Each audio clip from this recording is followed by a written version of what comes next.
പ്രിയ സുഹൃത്തുക്കളെ, എല്ലാവർക്കും നമസ്കാരം. പുതിയൊരു ക്ലാസ്സിലേക്ക് സ്വാഗതം.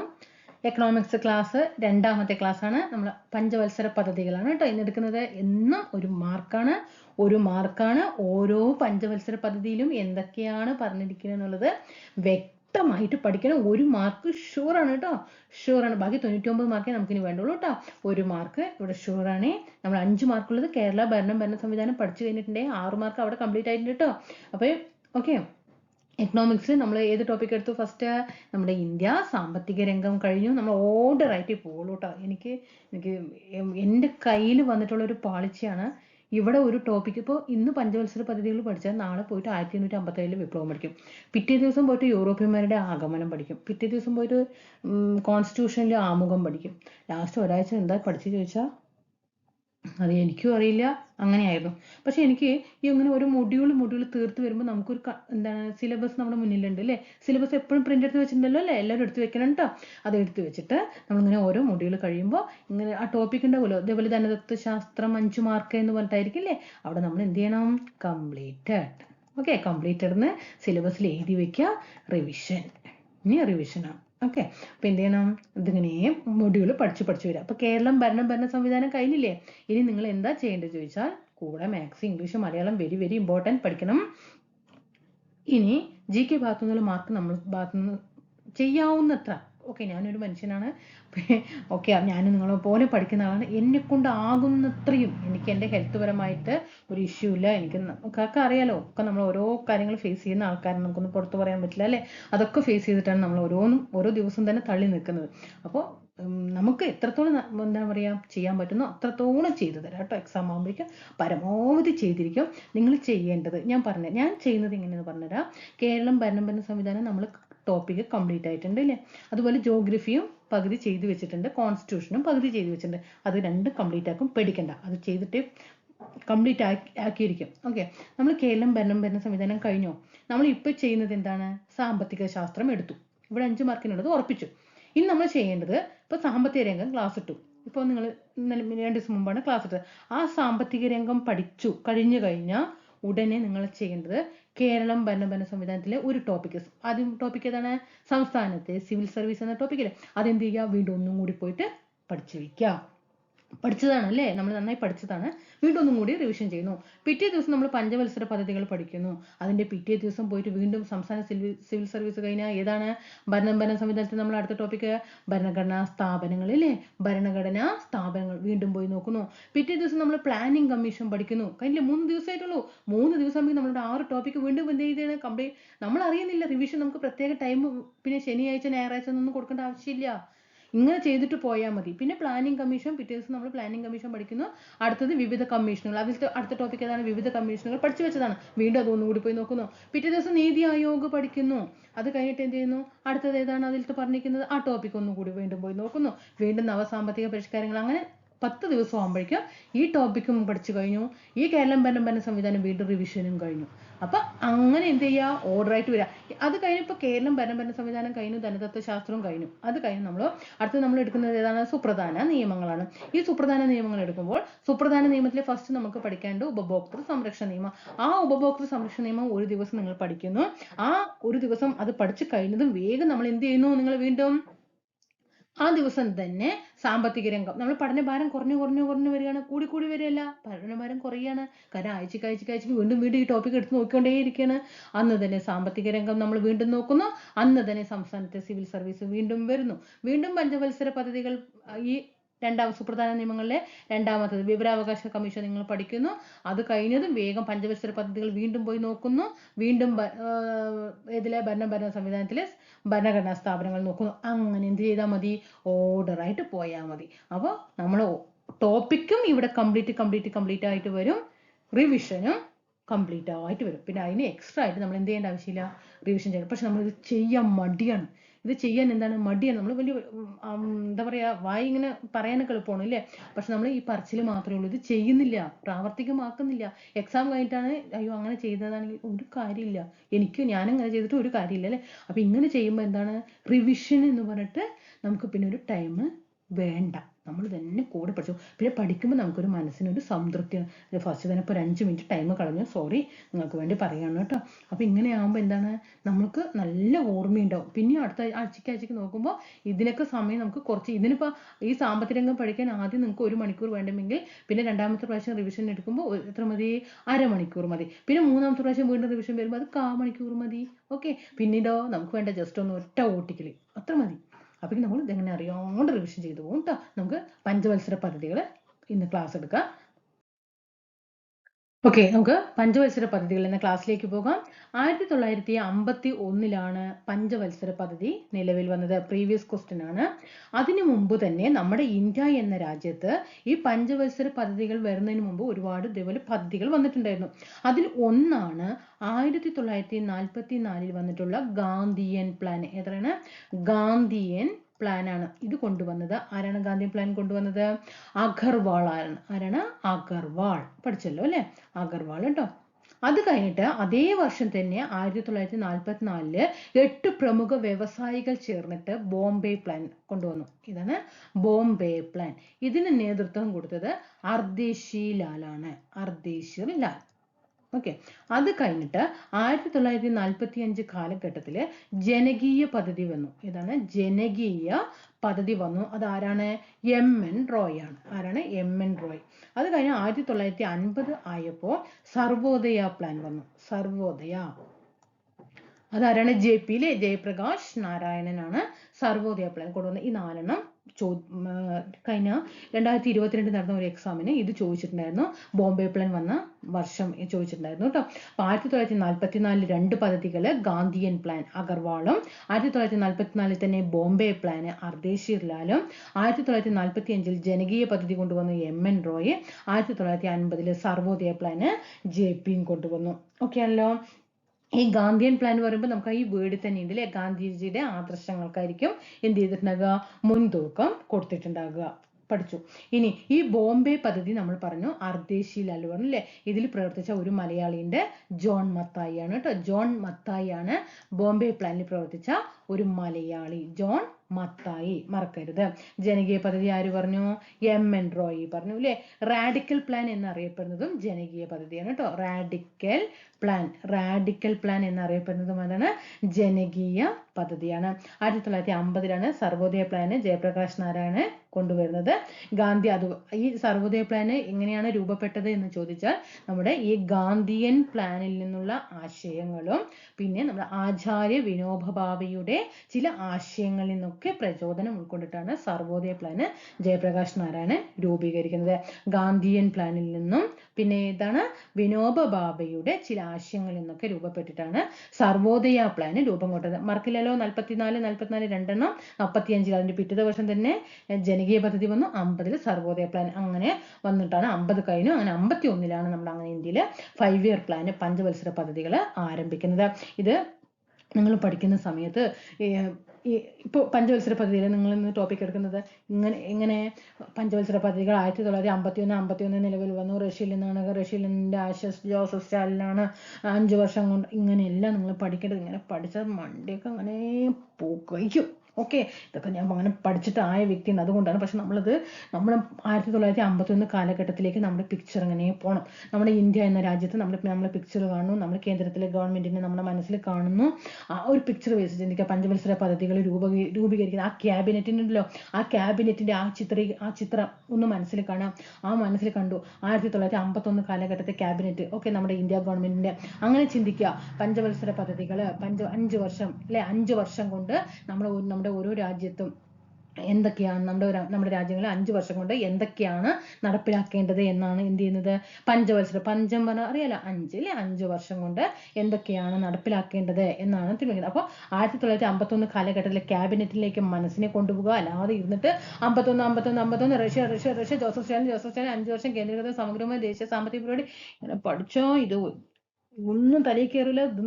ഇത് വെച്ചിട്ട് പോകുമ്പോഴേക്കും നമ്മൾ എന്താ പറയുക, നമ്മുടെ ഹെഡൊക്കെ അങ്ങനെ തലവേദനയും എല്ലാം ഉണ്ടാവും. അങ്ങനെ നിങ്ങൾ പഠിക്കണ്ട. അപ്പോൾ 1951 ക്യാബിനറ്റ് മനസ്സിൽ കണ്ടല്ലോ. അപ്പോൾ അവരെന്ത് ചെയ്തു? റഷ്യയിൽ നിന്നാണ് എന്ത് ചെയ്തത്, ഈ പഞ്ചവത്സര പദ്ധതികൾ എന്ന ആശയമൊക്കെ കടമെടുത്തിരിക്കുന്നത് ആരാണ്? ജോസഫ് സ്റ്റാലിൻ അല്ലേ? ആരാണ്? ജോസഫ് സ്റ്റാലിനാണ്. പിന്നെ 5 വർഷം കൊണ്ടാണ് കേന്ദ്രീകൃതവും സമഗ്രവുമായിട്ടുള്ള ഒരു ദേശീയ സാമ്പത്തിക പരിപാടിയാണ് ഇത് എന്ന് കണക്കാക്കുക. ജവഹർലാൽ നെഹ്റു ആണ് എന്ത് ചെയ്യുന്നത്? ജവഹർലാൽ നെഹ്റു ആണ് ഈ പദ്ധതിക്ക് പഞ്ചവത്സര പദ്ധതികളുടെ ഉപജ്ഞാതാവ് എന്ന് പറയുന്നത് ജവഹർലാൽ നെഹ്റു ആണ്. ഈ പഞ്ചവത്സര പദ്ധതികൾ നടപ്പിലാക്കുന്നത് ആസൂത്രണ കമ്മീഷനാണ്. ഇങ്ങനെ പഠിക്കുക. ഓക്കെ, പഞ്ചവത്സര പദ്ധതികൾ നടപ്പിലാക്കിയത് ആസൂത്രണ കമ്മീഷൻ, അതായത് പ്ലാനിംഗ് കമ്മീഷനാണ്. അങ്ങനെ 2015 ആയ സമയത്ത് നമ്മുടെ ആസൂത്രണ കമ്മീഷനെ അവരെ എടുത്തു മാറ്റി. അതിന് പകരം നീതി ആയോഗ് നിലവിൽ വന്നു. 2015 ജനുവരി 1 നീതി ആയോഗ് നിലവിൽ വന്നു. ഇങ്ങനെ പഠിക്കുക. ഓക്കെ, 1951 കാലഘട്ടത്തിലാണ് എന്ത് ചെയ്തത്? ഇന്ത്യയിലെ പഞ്ചവത്സര പദ്ധതികൾ ആരംഭിക്കുന്നത്. പഠിച്ചല്ലോ. ജവഹർലാൽ നെഹ്റുവിന്റെ ആശയമായിരുന്നു പഞ്ചവത്സര പദ്ധതി എന്നുള്ളത്. പിന്നെ എന്ത് പഠിക്കും? ജോസഫ് സ്റ്റാലിൻ ആണ് അല്ലെ? റഷ്യയിലാണ് ജോസഫ് സ്റ്റാലിൻ. റഷ്യ എന്ന രാജ്യത്ത് USSR നിന്നാണ് എന്ത് ചെയ്യുന്നത്? പഞ്ചവത്സര പദ്ധതികൾ എന്ന ആശയം കടം കൊടുക്കുന്നത്. അപ്പൊ അവിടെ ആരായിരുന്നു? ജോസഫ് സ്റ്റാലിൻ ആയിരുന്നു അല്ലെ? പിന്നെ 5 വർഷത്തിൽ നടപ്പാക്കേണ്ട പരിപാടികളാണ് പഞ്ചവത്സര പദ്ധതികൾ എന്ന് പറയുന്നത്. ഇതൊരു കേന്ദ്രീകൃതവും സമഗ്രവുമായിട്ടുള്ള ഒരു ദേശീയ സാമ്പത്തിക പരിപാടിയാണ്. ആസൂത്രണ കമ്മീഷനാണ് ഈ പദ്ധതി നടപ്പിലാക്കുന്നത്. 2015 ആയ സമയത്ത് ആസൂത്രണ കമ്മീഷനെ എടുത്തു മാറ്റി. അതിന് പകരം വന്നതാണ് നീതി ആയോഗ് 2015 ജനുവരി 1. എന്തൊക്കെയായിരുന്നു അന്ന് പഞ്ചവത്സര പദ്ധതിയുടെ ലക്ഷ്യങ്ങൾ എന്ന് പറയുന്നത്? ഈ 4 എടുത്തെടുത്ത് ചോദിക്കും കേട്ടോ. ഈ 4 പോയിന്റ് എന്തൊക്കെയാണ് പഞ്ചവത്സര പദ്ധതിയുടെ ലക്ഷ്യങ്ങൾ? 1. സാമ്പത്തിക വളർച്ച, ആധുനികവൽക്കരണം, സ്വാശ്രയത്വം, സമത്വം. പഠിച്ചോ? എന്തൊക്കെയാണ്? സാമ്പത്തിക വളർച്ച 4 പോയിന്റ് ഇടയിൽ ഏതെങ്കിലും തരും, എന്നിട്ട് അത് ഉൾപ്പെടാത്തത് ഏതെന്ന് ചോദിക്കാം. അങ്ങനെ വരരുത്, നമുക്ക് തെറ്റാൻ പാടില്ല. സാമ്പത്തിക വളർച്ച, ആധുനികവൽക്കരണം, സ്വാശ്രയത്വം, പിന്നെ സമത്വം. മനസ്സിലായല്ലോ? ഇതാണ് എന്ത് പഞ്ചവത്സര പദ്ധതികളുടെ 4 ലക്ഷ്യങ്ങൾ. മറക്കില്ലല്ലോ. ഈ എക്കണോമിക്സ് പഠിക്കുമ്പോഴേ എനിക്ക് എക്സാം എഴുതിയിട്ടുള്ള ഒരു ഇതിൽ വെച്ചിട്ട് ഞാൻ പറയുന്നത്, നിങ്ങൾക്ക് എന്താണെന്നുള്ളത് എനിക്കറിയില്ല. നമ്മൾക്ക് ഇപ്പോൾ നമ്മൾ സിലബസ് നമ്മൾ ഫസ്റ്റ് കാണിച്ചു തന്നു അല്ലേ? ആ കാണിച്ചു തന്നതിൽ ഇപ്പോൾ ഓരോരുത്തർക്കും അബദ്ധം പറ്റുന്നത് ഞാൻ പറയും. എക്കണോമിക്സിൽ നിന്നും മാർക്ക് നഷ്ടമാകുന്നത് ഇതിലത്തെ ഒരു ക്വസ്റ്റ്യൻ എന്തായാലും ടഫായിരിക്കും. അതായത് നമ്മൾക്ക് NNP, അതുപോലെ GNP, ഡിപ്രീസിയേഷൻ, അങ്ങനെ ഒരുപാട് ഈ നാഷണൽ ഇൻകത്തിൽ വരുന്ന ഒരുപാട് കണക്കുകളും കാര്യങ്ങളും വരുന്നുണ്ട് അല്ലേ? അത് ചോദിക്കുമ്പോൾ നമുക്ക് അവിടെ കൺഫ്യൂഷൻ ആകും. അപ്പോൾ നമ്മൾ ഈ ക്വസ്റ്റ്യൻ നമ്മൾ എന്ത് ചെയ്യും? നമുക്ക് ക്വസ്റ്റ്യൻ പേപ്പർ നമ്മളിത് കാണാൻ ഇടയാവുകയും പിന്നെ നമ്മുടെ ഈ എക്കണോമിക്സ് എന്ന പഠനം എടുക്കുമ്പോൾ അന്ന് ആ ക്വസ്റ്റ്യൻ വന്നാൽ ഇനി ആ ലെവൽ ക്വസ്റ്റ്യൻ കയറി വരും. അപ്പൊ അതുകൊണ്ട് ആ ലെവൽ ക്വസ്റ്റ്യൻസ് ഒക്കെ കൊണ്ട് ഇരുന്ന് പഠിക്കട്ടെ കൊണ്ട് അതിരുന്ന് പഠിക്കുമ്പോൾ എത്ര പഠിച്ചാലും തലയിലും കയറില്ല. ലാസ്റ്റ് എന്താണ്? ഈ ഒരു 4 മാർക്ക് നമുക്ക് നമ്മളിപ്പോൾ എടുക്കുന്ന ടോപ്പിക്കുകളിൽ നിന്ന് നല്ല രീതിയിൽ പഠിച്ച 4 മാർക്ക് നമുക്ക് അവിടെ സ്കോർ ചെയ്യാന്നുള്ളതുണ്ട്. ഒരു ക്വസ്റ്റ്യൻ ആയിരിക്കും നമുക്ക് ടഫ്. നമ്മൾ ഈ ഒരു ക്വസ്റ്റ്യൻ്റെ പിന്നാലെ ആയിരിക്കും യാത്ര എക്കണോമിക്സ് പഠനം. കാരണം ആ ലെവലിൽ ക്വസ്റ്റ്യൻ ചോദിക്കുള്ളൂ എന്നുള്ള ഒരൊറ്റ നമ്മുടെ മാനസിക സങ്കല്പമാണ്. പക്ഷെ നമ്മളിപ്പോൾ ഇന്ത്യ സാമ്പത്തിക രംഗം നമ്മൾ നന്നായി പഠിച്ചു. ഇപ്പോൾ ഇന്ന് പഞ്ചവത്സര പദ്ധതികൾ നടപ്പിലാക്കാനുണ്ട് ഇല്ല, പഠിക്കുന്നുണ്ട്. അതൊക്കെ പഠിക്കുന്ന സമയത്ത് ഇപ്പോൾ ഇത് പഠിക്കും, നമ്മൾ GST പഠിക്കും, നീതി ആയോഗ് പഠിക്കും, നാഷണൽ ഇൻകം എന്താണ്, ഇതൊക്കെ പഠിക്കും. ആ പഠിക്കുന്ന അതിലേക്ക് കുറച്ച് കാര്യങ്ങളെ പഠിക്കാനുള്ളൂ. പക്ഷെ നമ്മൾ പഠിക്കുന്നത് ആഴത്തിൽ പഠിക്കുന്നുണ്ട്. ആ പഠിക്കുന്നത് വ്യക്തമായിട്ട് പഠിച്ച് നമുക്ക് എക്കണോമിക്സിന് 4 മാർക്ക് കിട്ടും. പക്ഷെ നമ്മൾ ഈ 1 മാർക്കിന് തേടിയിട്ടാണ് അലയുന്നത്. മനസ്സിലായോ? അപ്പൊ നമുക്ക് എന്താണ്? ഈ 1 മാർക്കും ഇല്ല, 4 മാർക്കും ഇല്ല. ഇവിടെയാവും. അപ്പൊ നമ്മളിപ്പോൾ പഠിച്ചു, ഇപ്പോൾ പഞ്ചവത്സര പദ്ധതികൾ പഠിച്ചു. റഷ്യ എന്ന രാജ്യത്തിൽ നിന്ന് ആശയം കൈക്കൊണ്ടിട്ടാണ് നമ്മുടെ ഇന്ത്യയിൽ പഞ്ചവത്സര പദ്ധതികൾ നടപ്പിലാക്കിയത്. ലോകത്ത് ആദ്യമായിട്ട് പഞ്ചവത്സര പദ്ധതി നടപ്പിലാക്കിയത് ജോസഫ് സ്റ്റാലിൻ ആണ്. ഇതൊക്കെ നമ്മളിപ്പോൾ പഠിച്ചു വന്നു. ഓക്കെ, ഇതൊന്നും പഠിക്കാതെ നമ്മൾ ഇതിന്റെ പിന്നാലെ പോയിട്ട് വല്ല കാര്യമുണ്ടോ? ഇല്ല. ഈ 4 മാർക്ക് സ്കോർ ചെയ്യാനുള്ള വഴിയാണ് നമ്മൾ നോക്കേണ്ടത്. ലാസ്റ്റ് ഒന്നുമില്ല, 4 ഇല്ലാത്തൊരവസ്ഥ ആകരുത് കേട്ടോ. ഇതാണ് ഓരോരുത്തർക്കും പറ്റുന്ന അബദ്ധം. എനിക്ക് പറ്റിയ അബദ്ധം അതാണ് കേട്ടോ, ഞാൻ പറയാം. പിന്നെ നമ്മൾ പറഞ്ഞു അല്ലേ, നമ്മൾ ഏതൊക്കെയാണ് നമ്മളെ പഞ്ചവത്സര പദ്ധതി ലക്ഷ്യം ഇടുന്നത് എന്ന് പറഞ്ഞു അല്ലേ? സാമ്പത്തിക വളർച്ച, ആധുനികവൽക്കരണം, സ്വാശ്രയത്വം, സമത്വം, ഇങ്ങനെ 4 കാര്യങ്ങളാണ് പഞ്ചവത്സര പദ്ധതി ലക്ഷ്യമിടുന്നത് എന്ന് പറഞ്ഞു. അതിൽ എന്താണ് നമ്മുടെ സാമ്പത്തിക വളർച്ച എന്നതുകൊണ്ട് ഉദ്ദേശിക്കുന്നത്? എന്താണ്? ഒന്നാമത്തെ പോയിന്റ് കേട്ടോ, സാമ്പത്തിക വളർച്ച. അത് എന്താണ് സാമ്പത്തിക വളർച്ച എന്നുകൊണ്ട് ഉദ്ദേശിക്കുന്നത്? ചരക്കുകളും സേവനങ്ങളും ഉൽപ്പാദിപ്പിക്കാനുള്ള രാജ്യത്തിന്റെ ശേഷിയുടെ വർധനവിനെയാണ് സാമ്പത്തിക വളർച്ച എന്ന് സൂചിപ്പിക്കുന്നത്. പഠിച്ചോളണം. സ്റ്റേറ്റ്മെന്റ് ലെവൽ ഇങ്ങനെ തന്നെ വരുള്ളൂ കേട്ടോ, അതിന്റെ അപ്പുറമൊന്നും അങ്ങോട്ട് വരില്ല. LD ലെവലിൽ നമ്മൾ പഠിക്കുന്നത് ചരക്കുകളും പക്ഷെ ഞാൻ ക്ലാസ് എടുക്കുന്ന ഡിഗ്രി ലെവലിൽ ക്ലാസ് എടുത്ത് തരുന്നുണ്ട് കേട്ടോ. ചരക്കുകളും സേവനങ്ങളും ഉൽപ്പാദിപ്പിക്കാനുള്ള രാജ്യത്തിന്റെ ശേഷിയുടെ വർധനവിനെയാണ്. ഇതിൽ തന്നെയുണ്ട് സാമ്പത്തിക വളർച്ച. നല്ല രീതിയിൽ സാമ്പത്തികം ഉണ്ടെങ്കിൽ മാത്രമേ ചരക്കുകളും സേവനങ്ങളൊക്കെ എന്ത് ചെയ്യാൻ പറ്റുള്ളൂ, ചരക്കുകളൊക്കെ ഉൽപ്പാദിക്കാൻ പറ്റുള്ളൂ അല്ലെ. രാജ്യത്തിന്റെ ശേഷി തന്നെ എന്താണ്, എക്കണോമിക്കലാണ് അല്ലെ. അതിന്റെ വർധനവിനെയാണ് സാമ്പത്തിക വളർച്ച കൊണ്ട് സൂചിപ്പിക്കുന്നത്. ഉൽപാദന സജ്ജമായ മൂലധനത്തിന്റെ വിപുല ശേഖരമോ ബാങ്കിംഗ്, ഗതാഗത സൗകര്യം തുടങ്ങിയ പിന്തുണ സംവിധാനങ്ങളുടെ വ്യാപ്തിയോ അല്ലെങ്കിൽ ഉൽപാദന സജ്ജമായ മൂലധനം, സേവനങ്ങൾ എന്നിവയുടെ കാര്യക്ഷമതയിൽ ഉണ്ടാകുന്ന വളർച്ചയോ ആണ് ഇത് കാണിക്കുന്നത്. മൊത്തം ആഭ്യന്തര ഉൽപാദനത്തിൽ GDP യിൽ ഉണ്ടാകുന്ന സ്ഥിരതയുള്ള വളർച്ച, ഇവിടെ ശ്രദ്ധിക്കണം കേട്ടോ, GDP യിൽ ഉണ്ടാകുന്ന സ്ഥിരതയിലുള്ള വളർച്ച സാമ്പത്തിക വളർച്ചയുടെ ഒരു നല്ല സൂചകമാണ്. ക്വസ്റ്റ്യൻ വന്നാൽ എഴുതണം കേട്ടോ. സാമ്പത്തിക വളർച്ചയുടെ ഏറ്റവും നല്ല സൂചകം ഏത്? സാമ്പത്തിക വളർച്ചയുടെ ഏറ്റവും നല്ല സൂചകം ഡാഷ് എന്ന് തന്നിട്ട് ഓരോന്നോന്ന് തന്നാൽ അവിടെ എന്താണ്, GDP യിൽ ഉണ്ടാകുന്ന സ്ഥിരതയുള്ള വളർച്ചയാണ്. GDP, ഗ്രോസ് ഡൊമസ്റ്റിക് പ്രൊഡക്റ്റിൽ ഉണ്ടാകുന്ന സ്ഥിരതയിലുള്ള വളർച്ചയാണ് സാമ്പത്തിക വളർച്ചയുടെ ഒരു നല്ല സൂചകം. പഠിക്കണം. സ്റ്റേറ്റ്മെന്റ് ക്വസ്റ്റ്യൻ വരുമ്പോൾ അല്ലെങ്കിൽ ഒരു വൺ വേർഡ് ക്വസ്റ്റ്യൻ ആണെങ്കിലും ഈ ക്വസ്റ്റ്യൻ വരുമ്പോൾ ചെയ്യുന്നുണ്ട്, നമുക്ക് അവിടെ കൺഫ്യൂഷൻ വരും. GDP യിൽ ഉണ്ടാകുന്നതാണ് കേട്ടോ. മൊത്തം ആഭ്യന്തര ഉൽപാദനം അതായത് GDP എന്നത് ഒരു വർഷം ഒരു രാജ്യത്തിനുള്ളിൽ തന്നെ ഉൽപ്പാദിപ്പിക്കുന്ന ചരക്കുകളുടെയും സേവനങ്ങളുടെയും വിപണി മൂല്യമാണ്. GDP എന്താണെന്നുള്ളത് ഇന്ത്യ നമ്മുടെ സാമ്പത്തിക രംഗം നമ്മൾ പഠിക്കുന്നതിൽ പഠിപ്പിച്ചു തന്നിട്ടുണ്ടായിരുന്നു. മനസ്സിലായല്ലോ. ഇതാണ് സാമ്പത്തിക വളർച്ച എന്നുകൊണ്ട് ഉദ്ദേശിക്കുന്നത്. ഇനി നമുക്ക് ആധുനികവൽക്കരണം എന്താണ് സ്വാശ്രയത്വം, എന്താണ് സമത്വം പഠിക്കണം. ഇനി എന്താണ് നമ്മൾ GDP പറഞ്ഞല്ലോ, GDP എന്നത് എന്താണെന്നുള്ളത് ഒന്നും കൂടി നമുക്ക് പറഞ്ഞുതരാം കേട്ടോ. എന്താണ് GDP എന്ന് പറയുന്നത്? Gross domestic product. എന്താണ് ഗ്രോസ് ഡൊമസ്റ്റിക് പ്രൊഡക്റ്റ്? മൊത്തം ആഭ്യന്തര ഉൽപാദനം. എന്താണ്? ഒരു വർഷം ഒരു രാജ്യത്തിനുള്ളിൽ ഉൽപ്പാദിപ്പിക്കുന്ന ചരക്കുകളുടെയും സേവനങ്ങളുടെയും വിപണി മൂല്യമാണ് എന്താണ് GDP എന്ന് പറയുന്നത്. ഒരു വർഷം ഒരു രാജ്യത്തിനുള്ളിൽ ഉൽപ്പാദിപ്പിക്കുന്ന സാധനങ്ങളുടെയും സേവനങ്ങളുടെയും ഒരു വർഷം ഒരു രാജ്യത്തിന് ഉൽപ്പാദിപ്പിക്കുന്ന ചരക്കുകളുടെയും സേവനങ്ങളുടെയും വിപണി മൂല്യമാണ് എന്ന് പറയുന്നത് GDP. പഠിച്ചു വെക്കണം കേട്ടോ. സ്ഥിരതയുള്ള വളർച്ച സാമ്പത്തിക വളർച്ചയുടെ ഒരു നല്ല സൂചകമാണ്. സ്ഥിരതയുള്ള വളർച്ച സാമ്പത്തിക വളർച്ചയുടെ ഒരു നല്ല സൂചകമാണ്. സ്ഥിരതയുള്ള വളർച്ച മറക്കരുത് കേട്ടോ. ഇനി എന്താണ് ഈ GDP എന്ന് പറയുന്നത്? എന്താണ് ഈ GDP? നമ്മൾക്ക് ഇപ്പൊ നമ്മുടെ ഇന്ത്യയിലുള്ള കുറെ വ്യക്തികൾ നമുക്ക് പ്രവാസികളായിട്ടുണ്ട് അല്ലേ. ആ പ്രവാസികളുടെ വരുമാനമൊന്നും എന്തിൽ ഉൾപ്പെടില്ല? GDP യിൽ ഉൾപ്പെടില്ല. നമ്മുടെ ഇന്ത്യ ഇപ്പൊ എനിക്ക് ഒരു കമ്പനി ഉണ്ട്, അത് അമേരിക്കയിലാണ് വർക്ക് ചെയ്യുന്നത്. ആഹാ, സ്വപ്നം കാണാൻ എന്ത് രസമല്ലേ. ആഹാ, എനിക്ക് ഞാൻ അങ്ങനെ എത്തട്ടെ, ഞാനൊരു വ്യാപാരിയാണേ. അപ്പൊ ഞാനൊരു വ്യവസായം ചെയ്യുന്ന ആളാണ്. എനിക്ക് അമേരിക്കയിൽ ഒരു വ്യവസായം ഉണ്ട്, എനിക്ക് നല്ല ലാഭമാണ്, അമേരിക്കയിൽ നല്ല ലാഭത്തിലാണ് ആ കമ്പനി പ്രവർത്തിക്കുന്നത്. പക്ഷെ ആ ലാഭമൊന്നും ഏതിൽ ഉൾപ്പെടില്ല? നമ്മുടെ ഇന്ത്യയിൽ GDP അത് ഉൾപ്പെടുത്തില്ല. നമ്മുടെ ഇന്ത്യ എന്ന രാജ്യത്തിന്റെ ഉള്ളിൽ എന്തൊക്കെയാണോ നടക്കുന്നത് അതിലെ ലാഭങ്ങൾ മാത്രമാണ് GDP യിൽ ഉൾപ്പെടുന്നത്. മനസ്സിലായല്ലോ. ഇനി ഈ GDP യിൽ എന്തൊക്കെയാണ് GDPക്ക് ലഭിക്കുന്ന വരുമാനം ഏതൊക്കെ വെച്ചിട്ടാണ്? ഒരു സമ്പദ്ഘടനയുടെ മൊത്തം ആഭ്യന്തര ഉൽപ്പന്നം അതായത് GDP ലഭിക്കുന്നത് കാർഷിക മേഖലയിൽ നിന്നും വ്യവസായിക മേഖല, സേവന മേഖല. കാർഷിക മേഖല അറിയപ്പെടുന്നത് ഏതാണ്? പ്രാഥമിക മേഖല. അതടക്കം ചോദിച്ചിട്ടുണ്ട്. പ്രാഥമിക മേഖല എന്നറിയപ്പെടുന്നത് ഏത്? കാർഷിക മേഖല ചോദിച്ചിട്ടുണ്ട്. ഇതോ ദ്വിതീയ മേഖല. സേവന മേഖല തൃതീയ മേഖല. സേവന മേഖല, പ്രാഥമിക മേഖല, ദ്വിതീയ മേഖല, തൃതീയ മേഖല. ഇനി ഈ കാർഷിക മേഖല ചില രാജ്യങ്ങളിൽ എന്തായിരിക്കും? ഈ കാർഷിക മേഖലയ്ക്കായിരിക്കും കൂടുതൽ ഉൽപാദനത്തിന്റെ വളർച്ചയ്ക്ക് കൂടുതൽ സംഭാവന ഏതായിരിക്കും? കാർഷിക മേഖലയായിരിക്കും. ചില രാജ്യങ്ങളിൽ അത് ഏത് മേഖലയായി മാറും?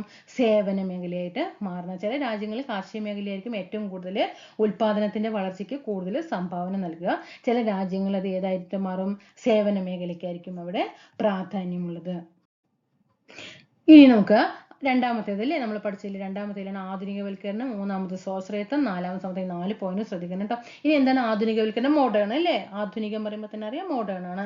പുത്തൻ സാങ്കേതിക വിദ്യ സ്വീകരിക്കുന്നതിനെയാണ് എന്ത് പറയുന്നത്? കാരണം ആദ്യമൊക്കെ നമുക്കറിയാം ഓരോ മേഖല എടുത്ത് നോക്കുന്ന സമയത്തും എല്ലാം നമ്മുടെ കൈകൊണ്ട് ചെയ്യുന്നതാണ്. പക്ഷെ ഇന്നൊക്കെ എന്തായി? മെഷീൻസിലേക്ക് പ്രവർത്തനം മാറിയില്ലേ? അങ്ങനെ പുത്തൻ സാങ്കേതിക വിദ്യയിലേക്ക് സ്വീകരിക്കുന്നതിനെയാണ് നമ്മൾ എന്ത് പറയുന്നത്? ആധുനികവൽക്കരണം എന്ന് പറയുന്നത്. അതായത് ഇപ്പൊ ഈ ആധുനികവൽക്കരണം എന്ന് പറയുമ്പോൾ നമുക്കറിയാം ആദ്യകാലത്തൊക്കെ നമുക്ക് എന്താണ് ഈ പുരുഷന്മാര് അല്ലേ, പരമ്പരാഗത ആദ്യകാലത്തൊക്കെ എന്താണ് പുരുഷന്മാരാണ് ജോലി ചെയ്തിട്ടുണ്ടായിരുന്നത് അല്ലേ. സ്ത്രീകൾ എന്ത് ചെയ്യും? വീടിനുള്ളിൽ തന്നെ അങ്ങോട്ട് കഴിയാനായിട്ട് നിർബന്ധിതരാകും, അവർ പുറത്തേക്ക് അയക്കില്ല അല്ലേ. ഒന്ന് അത്. പിന്നെ പക്ഷെ ആധുനിക സമൂഹം എന്താണ് ഇവിടെ ചെയ്യുന്നത്? നമ്മുടെ സ്ത്രീകളിലെ കഴിവുകള് ജോലി സ്ഥലങ്ങളിൽ കൂടുതൽ പ്രയോജനപ്പെടുത്തുന്നുണ്ട് അല്ലേ. സ്കൂളുകളിൽ ഒരുപാട് ടീച്ചേഴ്സ് ഉണ്ട്, ബാങ്കുകളിൽ പോയി നോക്കിയാൽ നമുക്ക് ഒരുപാട് സ്ത്രീകളെ കാണാം, വ്യവസായശാലകളിലൊക്കെ എന്താണ് സ്ത്രീകളുടെ കഴിവിനെ പ്രോത്സാഹിപ്പിക്കാനും അവരുടെ കഴിവ് പുറത്തെടുക്കാനുള്ള അവസരം ഇന്ന് നൽകുന്നുണ്ട് അല്ലേ. ഇതൊക്കെ എന്തിൽ പെടുന്നതാണ്? ആധുനിക വൽക്കരണത്തിൽ പെടുന്നതാണ്. ഇനി എന്താണ് സ്വാശ്രയത്വം? ഇതൊക്കെ ബാക്കി തന്നെയുണ്ട്, ഇതൊന്നും പഠിക്കേണ്ട, ഇതൊക്കെ മനസ്സിലാക്കി വെച്ചാൽ മതി, ഇതൊന്നും പഠിക്കാനില്ല. ഓക്കെ, ഇതൊക്കെ ഇങ്ങനെ ഒന്ന് കോമൺ സെൻസ് വെച്ചിട്ട് അങ്ങോട്ട് നോക്കിയാൽ മതി. സ്വാശ്രയത്വം ഒരു രാജ്യത്തിന് അതിന്റെ തന്നെ സ്വാശ്രയത്വം അല്ലേ, നമ്മൾ തന്നെ എന്താണ് മറ്റുള്ളവരെ ആശ്രയിക്കാതെ ഇരിക്കുന്ന ഒരു അവസ്ഥയാണ് എന്ത് പറയുന്നത്? സ്വാശ്രയത്വം എന്ന് പറയുന്നത്. അതായത് ഒരു രാജ്യം, ഇപ്പൊ നമ്മുടെ ഇന്ത്യ എന്ന രാജ്യം നമ്മൾ മനസ്സിൽ കാണുന്നു. നമ്മുടെ ഇന്ത്യ എന്ന രാജ്യത്ത് ഉൽപ്പാദിപ്പിക്കുന്ന സാധനങ്ങൾ ഉപയോഗിച്ച് തന്നെ നമ്മൾ എന്ത് ചെയ്യണം? പരമാവധി ഇവിടെ ഡെവലപ്മെന്റ് ചെയ്യണം. മറ്റു രാജ്യങ്ങളിൽ നിന്നുള്ള ഇറക്കുമതി എന്ത് ചെയ്യുക? ഒഴിവാക്കണം. ആ ഇറക്കുമതി ചെയ്യുന്നത് ഒരു സാധനങ്ങളായിരിക്കും ഇറക്കുമതി ചെയ്യുക, അത് നമ്മൾ എന്ത് ചെയ്യണം? നമ്മുടെ ഇന്ത്യ രാജ്യത്ത് തന്നെ ഉൽപ്പാദിപ്പിക്കാനുള്ള ശ്രേണി നമ്മൾ എന്ത് ചെയ്യണം? ഉണ്ടാക്കിയെടുക്കണം, കഴിവുണ്ടാക്കിയെടുക്കണം. അതിനെയാണ് നമ്മൾ എന്ത് പറയുന്നത്? സ്വാശ്രയത്വം എന്ന് പറയുന്നത്. ഈ ഒരു രാജ്യത്തിന് അതിന്റെ തന്നെ വിഭവങ്ങൾ ഉപയോഗിച്ചിട്ടോ മറ്റു രാജ്യങ്ങളിൽ നിന്ന് ഇറക്കുമതി ചെയ്ത വിഭവങ്ങൾ ഉപയോഗിച്ചോ സാമ്പത്തിക വളർച്ചയും ആധുനികവൽക്കരണവും ഒക്കെ എന്ത് ചെയ്യാം? നമുക്ക് മെച്ചപ്പെടുത്താനായിട്ട് കഴിയും. ഓക്കെ, ഇന്ത്യയിൽ തന്നെ ഉൽപ്പാദിപ്പിക്കുന്ന സാധനങ്ങൾ ഉപയോഗിച്ച് എന്ത് ചെയ്യുക? ഓരോ കാര്യങ്ങൾ ചെയ്യണം. അതാണ് സ്വാശ്രയത്വം എന്ന് പറയുന്നത്. മറ്റു രാജ്യങ്ങളിൽ നിന്നുള്ള ഇറക്കുമതി പരമാവധി ഒഴിവാക്കാൻ ശ്രമിക്കുക. പിന്നെ സമത്വം, അത് നമുക്ക് കഴിയില്ലേ. സമത്വം, ഈക്വാലിറ്റി ആണല്ലേ. എന്തായിരിക്കും? സാമ്പത്തിക അഭിവൃദ്ധിയുടെ നേട്ടം. ഇപ്പൊ സമത്വം പറയുമ്പോൾ ഒരു കുറച്ച് സമ്പത്ത് ഉണ്ടായിക്കഴിഞ്ഞാൽ അത് സമ്പന്നരായിട്ടുള്ള ആൾക്കാരിൽ മാത്രം ഒതുങ്ങിക്കൂടും അല്ലേ. ദരിദ്ര വിഭാഗങ്ങൾക്ക് ലഭിക്കാൻ കിട്ടോ? ഇല്ല. അനുഭവിക്കാൻ കിട്ടോ? ഇല്ല. പക്ഷെ അങ്ങനെ പാടില്ല, സമ്പന്നർക്കും വേണം ദരിദ്ര വിഭാഗങ്ങൾക്കും ഒരുപോലെ എന്തായിരിക്കണം? സാമ്പത്തിക വളർച്ച ഉപയോഗമാകണം. അതാണ് എന്ത് പറയുന്നത്? സമത്വം എന്ന് പറയുന്നത്. എല്ലാ ഇന്ത്യക്കാരും ഭക്ഷണത്തിലും അതുപോലെ താമസിക്കാനുള്ള പാർപ്പിടങ്ങളിലും വിദ്യാഭ്യാസ കാര്യത്തിലായിക്കോട്ടെ അല്ലെങ്കിൽ ആരോഗ്യ കാര്യത്തിലായിക്കോട്ടെ എല്ലാറ്റിലും അടിസ്ഥാന ആവശ്യങ്ങൾ സാക്ഷാത്കരിക്കാൻ എന്ത് ചെയ്യണം? അവരെ പ്രാപ്തരാകണം അല്ലേ. അതിനായിട്ട് സമ്പത്തിന്റെ വിതരണത്തിലുള്ള അസമത്വം എന്ത് ചെയ്യണം? കുറച്ചു കൊണ്ടുവരണം അല്ലേ. നല്ല രീതിയിൽ സമ്പത്തിന്റെ വിതരണത്തിൽ സമത്വം ഉണ്ടായെങ്കിൽ മാത്രമേ ഈ പറഞ്ഞിട്ടുള്ള എല്ലാ കാര്യങ്ങളിലും ദരിദ്ര വിഭാഗങ്ങൾക്കും കൂടിയിട്ട് ഒപ്പം എന്ത് ചെയ്യാൻ പറ്റുള്ളൂ? പ്രയോജനപ്പെടാൻ പറ്റുള്ളൂ അല്ലേ. ഇതാണ് എന്ത് പറഞ്ഞത്? സമത്വം എന്ന് പറയുന്നത്. നോക്കിക്കേ, സാമ്പത്തിക വളർച്ച നമ്മൾ ഫസ്റ്റ് പറഞ്ഞു അല്ലേ. രണ്ടാമത് ആധുനികവൽക്കരണം പഠിച്ചു, മൂന്നാമത് സ്വാശ്രയത്വം പറഞ്ഞു. എന്നിവയ്ക്ക് പുറമെ സമത്വവും എന്താണ്? പ്രാധാന്യം അർഹിക്കുന്നുണ്ട്. നോക്കിക്കേ, എല്ലാ ഇന്ത്യക്കാരും ഭക്ഷണം, വാസയോഗ്യമായ പാർപ്പിടം, വിദ്യാഭ്യാസം, ആരോഗ്യം തുടങ്ങിയ അടിസ്ഥാന ആവശ്യങ്ങൾ സാക്ഷാത്കരിക്കാൻ പ്രാപ്തരാവുകയും അതിനായിട്ട് സമ്പത്തിന്റെ വിതരണത്തിലുള്ള അസമത്വം കുറച്ചു കൊണ്ടുവരികയും വേണം. പഠിച്ചല്ലോ എന്തൊക്കെയാണ് 4 കാര്യങ്ങൾ എന്ന് പറഞ്ഞു അല്ലേ. ഇനി എന്താണ് പരിപ്രേക്ഷ്യ പദ്ധതി എന്ന് പറയുന്നത്? ഇത് നമ്മൾക്കിടെ +1 +2 കിടക്കുന്ന പോയിന്റ് ആണ് കേട്ടോ. പരിപ്രേക്ഷ്യ പദ്ധതി ചോദിച്ച ക്വസ്റ്റ്യൻ ആണ്, പ്രീവിയസ് ആയിട്ട് ചോദിച്ചിട്ടുണ്ട്. നമ്മൾ പഞ്ചവത്സര പദ്ധതി എന്ന് പറയുന്നത് എന്താണ്? 5 വർഷം കൊണ്ട് നേടേണ്ട പദ്ധതികളാണ് അവിടെ പറഞ്ഞല്ലേ. അതിന് പുറമെ നമ്മൾ എന്ത് ചെയ്യണം?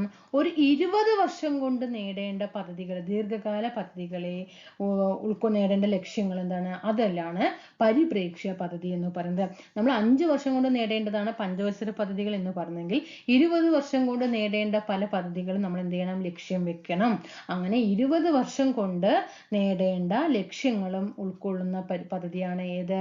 പരിപ്രേക്ഷ്യ പദ്ധതി. 20 എന്ന നമ്പർ കൺഫ്യൂഷൻ ആകരുത് കേട്ടോ. അവർ 15, 18, 20 ഒക്കെ തരുമ്പോൾ അവിടെ 18 ആണോ 20 ആണോ എന്നുള്ളൊരു കൺഫ്യൂഷൻ വരരുത്. ഇനി പഞ്ചവത്സര പദ്ധതിയുടെ എല്ലാ കാര്യങ്ങളും എന്തൊക്കെയാണ്, ഒരു പഞ്ചവത്സര പദ്ധതി എന്തൊക്കെയാണ് അതിൽ പറയുന്നത് എല്ലാം മനസ്സിലായില്ലേ. അങ്ങനെ നമുക്ക് 12 വർഷം പഞ്ചവത്സര പദ്ധതികൾ എന്ത് ചെയ്തിട്ടുണ്ട്, കൊണ്ടുവന്നിട്ടുണ്ട്. ഒരു വർഷം ഒന്നാം പദ്ധതി പറയുമ്പോൾ 5 വർഷമാണ് അല്ലേ. അങ്ങനെ 12 പദ്ധതികൾ കൊണ്ടുവന്നിട്ടുണ്ട്. നമുക്ക് അങ്ങോട്ട് സ്റ്റാർട്ട് ചെയ്യാം. പ്രീവിയസ് ക്വസ്റ്റ്യൻ ആണ് കേട്ടോ, ഇതെല്ലാം പ്രീവിയസ് ക്വസ്റ്റ്യൻ ആണ്. ഒന്നാം പദ്ധതി ഇനി കടകടകടേന്ന് പഠിച്ചു പോകണം കേട്ടോ. നമ്മൾ അടിസ്ഥാന കാര്യങ്ങളൊക്കെ എല്ലാം മനസ്സിലാക്കി വെച്ചു. ഇനി ഒന്നാം പദ്ധതി 1951-56 ഒന്നാം പഞ്ചവത്സര പദ്ധതി പാർലമെന്റിൽ അവതരിപ്പിച്ചത് ജവഹർലാൽ നെഹ്റു ആണ്. 1951 ഡിസംബർ 8-നാണ്. 1951 ഏപ്രിൽ 1-ന് തന്നെ എന്ത് വന്നിട്ടുണ്ടായിരുന്നു, പഞ്ചവത്സര പദ്ധതി നിലവിൽ വന്നിട്ടുണ്ടായിരുന്നു. 51 ഡിസംബർ 8-നാണ് ജവഹർലാൽ നെഹ്റു പാർലമെന്റിൽ അവതരിപ്പിക്കുന്നത്. കാർഷിക പദ്ധതി എന്നറിയപ്പെടുന്ന പദ്ധതി ഏതാണ്, ഒന്നാം പദ്ധതിയാണ് കേട്ടോ. കാർഷിക പദ്ധതി എന്നറിയപ്പെടുന്നത് ഒന്നാം പദ്ധതിയാണ്. കാർഷിക പദ്ധതി എന്നത് ഒന്നാം പദ്ധതി. ഏതൊക്കെയാണ്, കൃഷി, ജലസേചനം, വൈദ്യുതീകരണം, ഇതിനൊക്കെ കൊടുത്തത് ആരാണ്, ഒന്നാം പദ്ധതിയാണ് കേട്ടോ. ഏതൊക്കെയാണ്, കൃഷിക്കും ജലസേചനം, ഇതൊക്കെ പ്രീവിയസ് ആണ്. കൃഷി, ജലസേചനം, വൈദ്യുതീകരണം കേട്ടോ. വൈദ്യുതീകരണം, കൃഷി, ജലസേചനം, വൈദ്യുതീകരണം പ്രാധാന്യം നൽകിയ മേഖലയാണ് കേട്ടോ ഒന്നാം പദ്ധതി. പിന്നെ ഹരോൾഡ് ഡോമർ മോഡൽ എന്നറിയപ്പെടുന്ന പദ്ധതി ഒന്നാം പദ്ധതിയാണ്. ഈ ഒന്നാം പദ്ധതി കൊണ്ടുവന്ന ആശയമാരാണ്, KN രാജാണ് കേട്ടോ. KN രാജാണ് ഒന്നാം പഞ്ചവത്സര പദ്ധതിയുടെ നടത്തിപ്പിൽ പ്രധാന പങ്ക് വഹിച്ച അദ്ദേഹം ഒരു മലയാളിയാണ് കേട്ടോ. മലയാളിയാണ് KN രാജ്.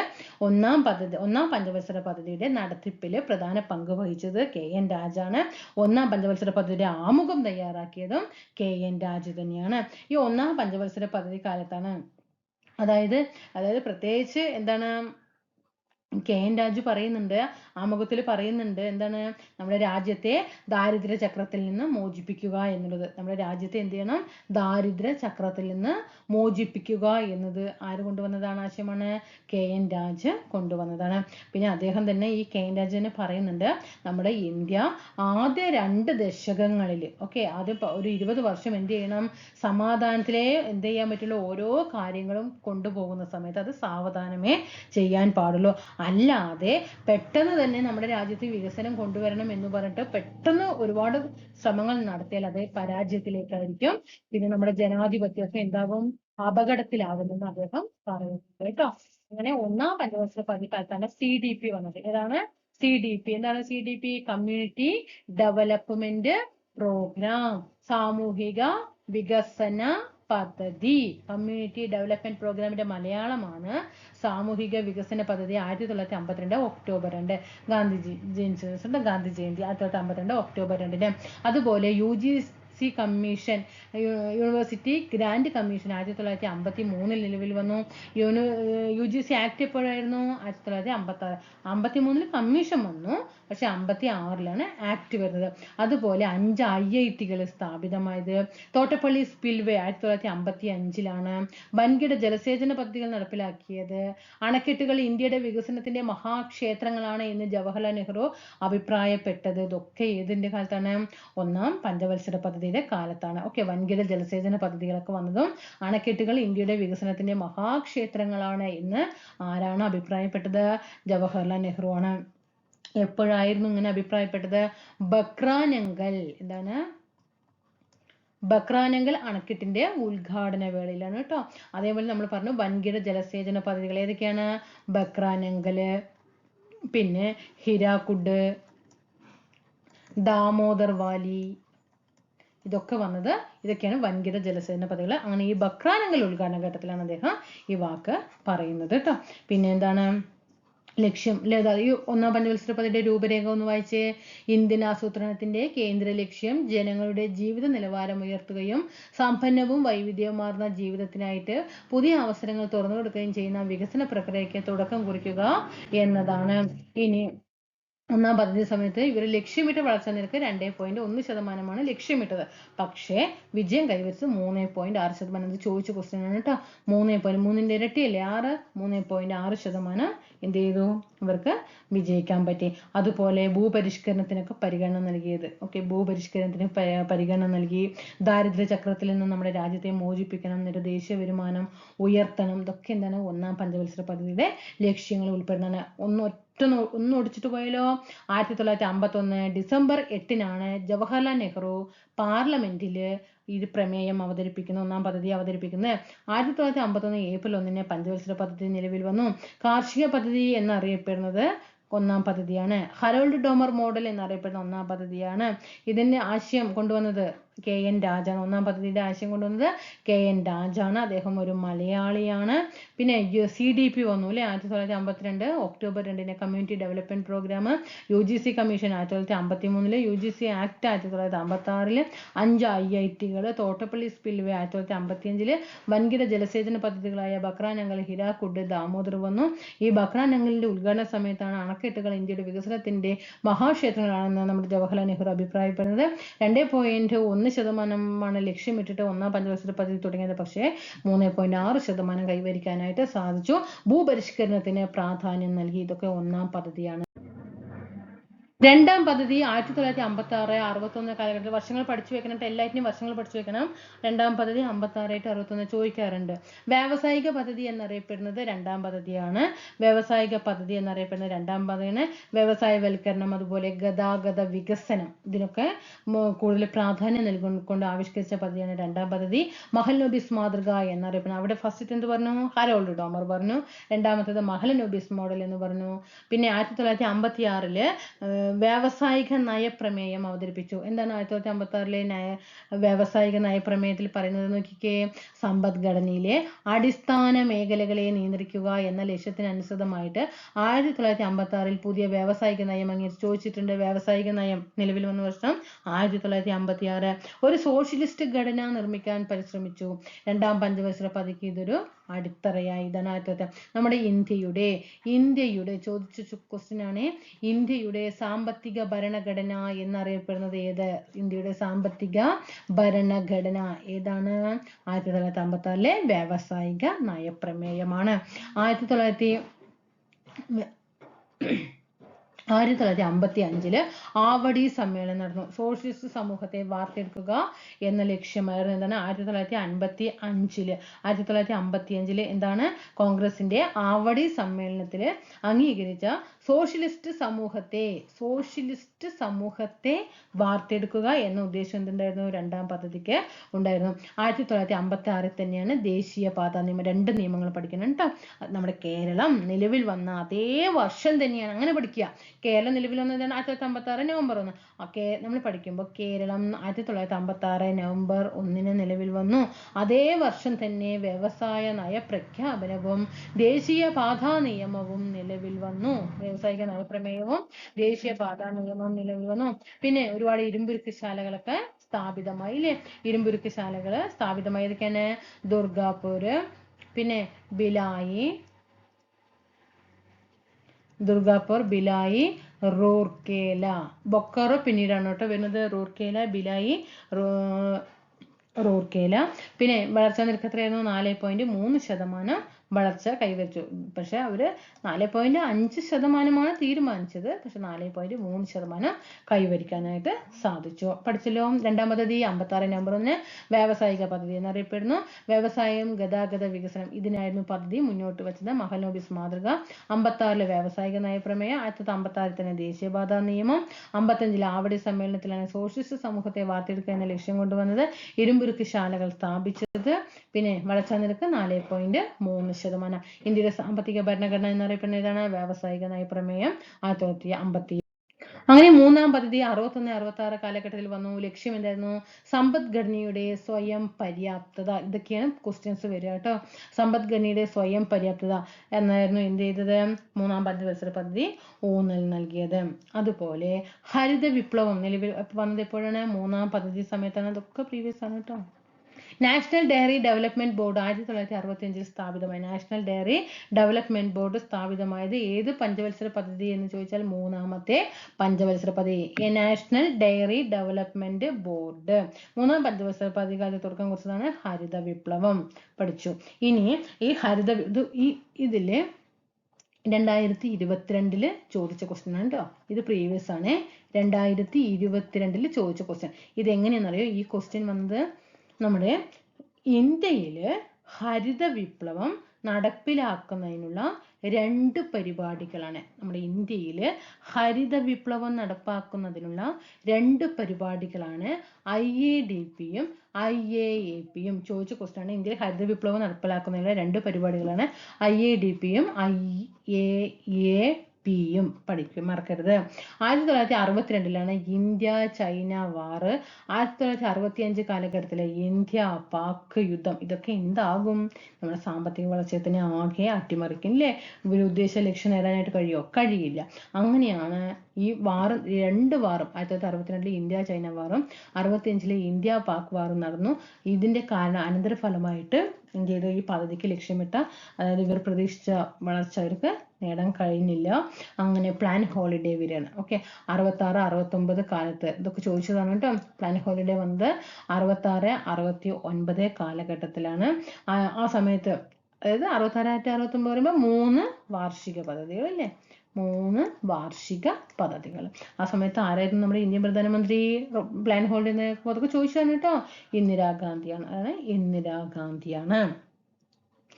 ഇനി നമുക്ക് 4ാം പഞ്ചവത്സര പദ്ധതി. 4ാം പഞ്ചവത്സര പദ്ധതി എന്തായിരുന്നു മുന്നോട്ട് വെച്ച ലക്ഷ്യം? സ്ഥിരതയോട് കൂടിയിട്ടുള്ള വളർച്ചയും സ്വാശ്രയത്വം നേടുക. 4ാം പദ്ധതിയാണ്. ഗാഡ്ഗിൽ മോഡൽ എന്നറിയപ്പെടുന്നത് 4ാം പദ്ധതിയിലാണ്. ഗാഡ്ഗിൽ മോഡൽ. പക്ഷെ PSCയുടെ ആൻസർ കീയിൽ അത് 3ാമത്തെ പഞ്ചവത്സര പദ്ധതി. നോട്ട് ചെയ്യണം കേട്ടോ. 3 എന്ന് ഓപ്ഷനിൽ ഇല്ലെങ്കിൽ 4 ആണ്. 4, 3 ഉണ്ടെങ്കിൽ ആൻസർ ഏതാണ്? 3ാമത്തെ പഞ്ചവത്സര പദ്ധതിയാണ്. ചോദിച്ച ക്വസ്റ്റ്യനിലൊക്കെ PSC ഗാഡ്ഗിൽ മോഡൽ എന്ന് പറയുന്നത് 3ാമത്തെ പഞ്ചവത്സര പദ്ധതിയാണ് കേട്ടോ. 3ാമത്തെ പഞ്ചവത്സര പദ്ധതിയാണ്. പക്ഷെ ശരിക്കും വന്നിരിക്കുന്നത് 4ാമത്തെ പഞ്ചവത്സര പദ്ധതിയാണ്. പ്രഥമ ബാങ്ക് ദേശസാൽക്കരണം. 1969 14 ബാങ്കുകൾ നമ്മുടെ ഇന്ദിരാഗാന്ധി ഗവൺമെന്റ് എന്ത് ചെയ്തിട്ടുണ്ട്? ചോദിച്ച ക്വസ്റ്റ്യൻ ആണ്. പ്രഥമ ബാങ്ക് ദേശസാൽക്കരണം നടന്ന വർഷം 1969 14 ബാങ്കുകളാണ് എന്ത് ചെയ്തത്? ദേശസൽക്കരിച്ചത്. ആ സമയത്ത് ഇന്ത്യൻ പ്രധാനമന്ത്രി ഇന്ദിരാഗാന്ധി. അതുപോലെ 1970 കാലഘട്ടത്തിലാണ് NDDB വരുന്നത്. NDDB എന്താണ്? National dairy development board. National dairy development board. Dairy എന്ന് പറയുമ്പോൾ തന്നെ അറിയാം, മിൽമയാണെന്ന് അറിയാലോ. നാഷണൽ ഡയറി ഡെവലപ്മെന്റ് ബോർഡാണ്. അത് ഓപ്പറേഷൻ ഫ്ലഡ് നടപ്പിലാക്കിയത്. ഏതാണ്? ഓപ്പറേഷൻ ഫ്ലഡ് നടപ്പിലാക്കി. എന്തിനാണ്? ഈ ദുർബല വിഭാഗങ്ങളുടെ ഉന്നമനത്തിന് ഊന്നൽ നൽകിയ പദ്ധതിയാണ് 4ാം പഞ്ചവത്സര പദ്ധതി. 1970 national dairy development board operation flood നടപ്പിലാക്കി. ദുർബല വിഭാഗങ്ങളുടെ ഉന്നമനത്തിന് ഊന്നൽ നൽകിയ പദ്ധതിയാണ് 4ാം പഞ്ചവത്സര പദ്ധതി. അങ്ങനെ ആ സമയത്താണ് 1971 ഇന്ത്യ പാക് വാറും അതുപോലെ ബംഗ്ലാദേശിൽ നിന്നുള്ള അഭയാർത്ഥി പ്രവാഹവും. ഇതൊക്കെ ആകുമ്പോൾ എന്താണ്? വളർച്ച നമ്മൾ ഇവര് ലക്ഷ്യമിട്ട വളർച്ചയൊന്നും കൈവരിക്കാനായിട്ട് പറ്റില്ല അല്ലെ? ഇന്ത്യ പാക് വാറും ബംഗ്ലാദേശിൽ നിന്നുള്ള അഭയാർത്ഥി പ്രവാഹവും പദ്ധതി എന്ത് ചെയ്തു? പരാജയപ്പെടാനായിട്ട് കാരണമുണ്ടായി. ഇവർ 5.7% വളർച്ചാ നിരക്ക് ലക്ഷ്യം വെച്ചത്. പക്ഷേ 3.3% മാത്രമേ ഇവർക്കത് നേടാനായിട്ട് കഴിഞ്ഞുള്ളൂ. 5ാം പദ്ധതി 1974-79 കാലഘട്ടത്തിൽ വന്നു. ദാരിദ്ര്യ നിർമാർജനം. ഓക്കെ, ദാരിദ്ര്യ നിർമാർജനം അതുപോലെ സ്വയം പര്യാപ്തത, ഇതായിരുന്നു മുന്നോട്ട് വെച്ചിട്ടുള്ള ലക്ഷ്യങ്ങൾ. ഗരീബി ഹഠാവോ എന്ന മുദ്രാവാക്യം ഏത് പദ്ധതിയുമായിട്ട് ബന്ധപ്പെട്ടിരിക്കുന്നു എന്ന് ചോദിച്ചാൽ 5ാം പഞ്ചവത്സര പദ്ധതിയാണ്. ജോലിക്ക് കൂലി എന്താണ്? ഭക്ഷണമാണ് അല്ലെ? ജോലിക്ക് കൂലി ഭക്ഷണം എന്ന പദ്ധതി ആരംഭിച്ചതും 5ാം പഞ്ചവത്സര പദ്ധതി കാലത്താണ്. അതുപോലെ ഈ പദ്ധതി 5ാം പഞ്ചവത്സര പദ്ധതി തയ്യാറാക്കിയത് ആരാണ്? DP ധർ ആണ്. നമ്മുടെ ഗാന്ധിജി 20 പരിപാടി അവതരിപ്പിക്കുന്നത് 5ാം പഞ്ചവത്സര പദ്ധതി സമയത്താണ്. 1975. എന്തിനു വേണ്ടിയിട്ടാണിത് 20 പരിപാടി ആരംഭിച്ചത്? ദാരിദ്ര്യ നിർമാർജനത്തിന് വേണ്ടി. 5ാം പദ്ധതി എന്ന് ആലോചിക്കുമ്പോൾ തന്നെ ചിന്തിക്കുക, അതൊരു ദാരിദ്ര്യ നിർമാർജന പദ്ധതിയാണ് നമ്മുടെ ഇന്ദിരാഗാന്ധി ഗവൺമെന്റ് കൊണ്ടുവരുന്നത്. 1975 20 പരിപാടി ദാരിദ്ര്യ നിർമാർജനത്തിന് വേണ്ടിയിട്ടാണ് കേട്ടോ. പിന്നെ കാർഷിക ഉൽപാദനം ലക്ഷ്യമാക്കിയിട്ട് കാർഡ് പദ്ധതി വന്നു അല്ലെ? 1974-75 കാലഘട്ടത്തില് കാർഡ് പദ്ധതി എന്ന് പറഞ്ഞാൽ കമാൻഡ് ഏരിയ വികസന പദ്ധതി. കമാൻഡ് ഏരിയ വികസന പദ്ധതി. കമാൻഡ് ഏരിയ ഡെവലപ്മെന്റ് കേട്ടോ. പിന്നെ അടിയന്തരാവസ്ഥ പ്രഖ്യാപനം നടക്കുന്നത് അഞ്ചാം പഞ്ചവത്സര പദ്ധതി കാലത്താണ്. അഞ്ചാം പഞ്ചവത്സര പദ്ധതി കാലത്താണ് അടിയന്തരാവസ്ഥ പ്രഖ്യാപനം. പിന്നെ അത് അടിയന്തരാവസ്ഥ വന്നു കഴിഞ്ഞാൽ തന്നെ അറിയാലോ, രാഷ്ട്രീയപരമായിട്ട് ഒരുപാട് മാറ്റങ്ങളൊക്കെ ഉണ്ടാവും അല്ലേ. അതെന്ത് ചെയ്തു, ഈ അഞ്ചാം പഞ്ചവത്സര പദ്ധതി നല്ല രീതിയിൽ പോകുമായിരുന്നു. ആ സമയത്ത് അതിനൊക്കെ അതെന്ത് ചെയ്തു, കോട്ടം ഉണ്ടായി. അങ്ങനെ വളർച്ചാ നിരക്ക് എത്രയായിരുന്നു, 4.8% പേർക്ക് വളർച്ച കൈവരിക്കാനായിട്ട് സാധിച്ചു. ഓക്കെ, 4.4% ലക്ഷ്യമിട്ടത്, പക്ഷെ 4.8% വളർച്ച കൈവരിക്കാനായി. ഓക്കെ, അതായത് പിന്നീടാണ് ഇതിൽ വരുന്നത് റോളിംഗ് പ്ലാൻ വരുന്നുണ്ട്. എന്തുകൊണ്ടാണ് ഇവിടെ 74-79 കാലഘട്ടത്തിലാണ് അഞ്ചാം പദ്ധതി, പക്ഷെ ഇവിടെ റോളിംഗ് പ്ലാൻ വന്നു 1978 മൊറാർജി ദേശായി ഗവൺമെന്റ് എന്ത് ചെയ്തു, അഞ്ചാം പഞ്ചവത്സര പദ്ധതി അവസാനിപ്പിച്ചു. 1978 കാലഘട്ടത്തില് മൊറാർജി ദേശായി ഗവൺമെന്റ് 1978 ഒരു വർഷം മുമ്പേ തന്നെ അഞ്ചാം പഞ്ചവത്സര പദ്ധതി എന്ത് ചെയ്യണം, അവസാനിപ്പിക്കുകയാണ്. 1978-80 കാലഘട്ടത്തിൽ റോളിംഗ് പ്ലാൻ കേട്ടോ. എന്തായിരുന്നു ഈ പ്ലാനിൽ, റോളിംഗ് പ്ലാനിൽ എന്ന് പറയുന്നത് എന്തായിരുന്നു, റോളിംഗ് പ്ലാനിൽ കൊണ്ടുവന്നത് സാമൂഹ്യ നീതിയോടൊപ്പം വളർച്ച. സാമൂഹ്യ നീതിയോടൊപ്പം എന്താണ്, വളർച്ച എന്നതിന് പകരം എന്താക്കി മാറ്റി, സാമൂഹ്യ നീതിക്ക് വേണ്ടിയിട്ടുള്ള വളർച്ച എന്നാക്കി മാറ്റി. അതായിരുന്നു റോളിംഗ് പ്ലാൻ. റോളിംഗ് പ്ലാൻ എന്താണ്, മൊറാർജി ദേശായി ഗവൺമെന്റിന്റെ ജനതാ ഗവൺമെന്റ് എന്ന് പറയില്ലേ, 1978-80 കാലഘട്ടത്തിൽ റോളിംഗ് പ്ലാൻ അവതരിപ്പിച്ചത്. സാമൂഹ്യ നീതിയോടൊപ്പം വളർച്ച എന്നതിന് പകരം സാമൂഹ്യ നീതിക്ക് വേണ്ടിയിട്ടുള്ള വളർച്ച എന്നതാണ് എന്ത് ചെയ്തത്, ഈ പദ്ധതി കൊണ്ടുവന്നത്. ആരായിരുന്നു റോളിംഗ് പ്ലാൻ എന്ന ആശയം കൊണ്ടുവന്നത്, ഗുണ്ണാർ മിർഡാലാണ് കേട്ടോ. ഗുണ്ണാർ മിർഡാലാണ് റോളിംഗ് പ്ലാൻ എന്ന ആശയം കൊണ്ടുവന്നത്. ഏഷ്യൻ ഡ്രാമ എന്ന ഗ്രന്ഥത്തിന്റെ രചയിതാവ് ആരാണ്, ഗുണ്ണാർ മിർഡാലാണ്. ഏഷ്യൻ ഡ്രാമ എന്ന ഗ്രന്ഥത്തിന്റെ രചയിതാവ് ഗുണ്ണാർ മിർഡാലാണ്. എന്താണ് ഈ റോളിംഗ് പ്ലാൻ എന്ന് പറയുമ്പോൾ ഒരു വർഷത്തേക്ക് മാത്രമാണ് കേട്ടോ, 1 ഇയറിലേക്ക് മാത്രം നടത്തുന്ന പരിപാടിയാണ്. നമ്മൾ നേരത്തെ പ്ലാൻ ഹോളിഡേ പറഞ്ഞില്ലേ, അത് എത്രയാണ്, 3 വർഷത്തേക്കാണ് കേട്ടോ. റോളിംഗ് പ്ലാൻ പറയുമ്പോൾ 1 ഇയറിലാണ്. ഇനി എന്താണ് ഈ ഹിന്ദു വളർച്ചാ നിരക്ക് എന്ന് പറയുന്നത്, നമ്മുടെ 1950 കാലഘട്ടം മുതൽ 1980 കാലഘട്ടം വരെ, 50 മുതൽ 80 വരെയുള്ള കാലയളവിൽ ഇന്ത്യൻ സമ്പദ് വ്യവസ്ഥയിലെ ശരാശരി വളർച്ചാ നിരക്ക് എത്രയായിരുന്നു, 3.5% ശരാശരി വളർച്ചാ നിരക്ക്. ഈ വളർച്ചാ നിരക്കിനെ സൂചിപ്പിക്കാൻ ഉപയോഗിക്കുന്ന പദമാണ് ഇത്, ഹിന്ദു വളർച്ചാ നിരക്ക് എന്ന് പറയുന്നത്. 1950-1980 കാലഘട്ടം വരെ നമ്മുടെ ഇന്ത്യൻ സമ്പദ് വ്യവസ്ഥയുടെ ശരാശരി വളർച്ചാ നിരക്ക് 3.5% ഈ വളർച്ചാ നിരക്കിനെ സൂചിപ്പിക്കാൻ ഉപയോഗിക്കുന്ന പദമാണ് ഹിന്ദു വളർച്ചാ നിരക്ക്.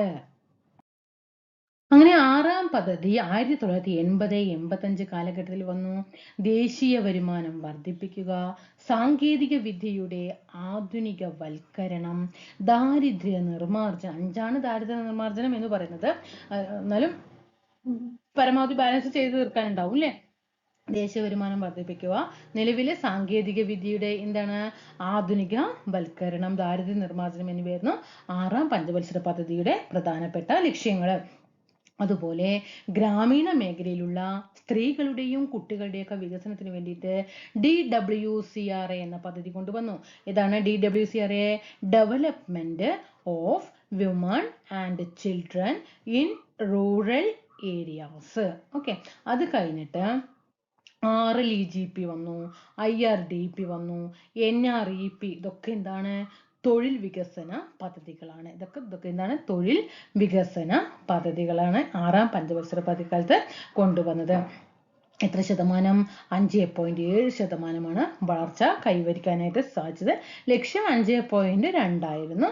വളർച്ച എത്ര നേടി, 5.7% വളർച്ച നേടാൻ കഴിഞ്ഞു. ഓക്കെ, പിന്നെ നോക്കിക്കേ, ലോക ബാങ്കിന്റെയും IMFന്റെയും നിബന്ധനകൾ ഇന്ത്യ അംഗീകരിക്കുകയും, ഏതൊക്കെയാണ്, ലോക ബാങ്ക്, IMF, അതിന്റെ അടിസ്ഥാനത്തിൽ പുതിയ സാമ്പത്തിക നയം, ന്യൂ ഇക്കണോമിക് പോളിസി 85 കാലഘട്ടം എത്തിയില്ലേ.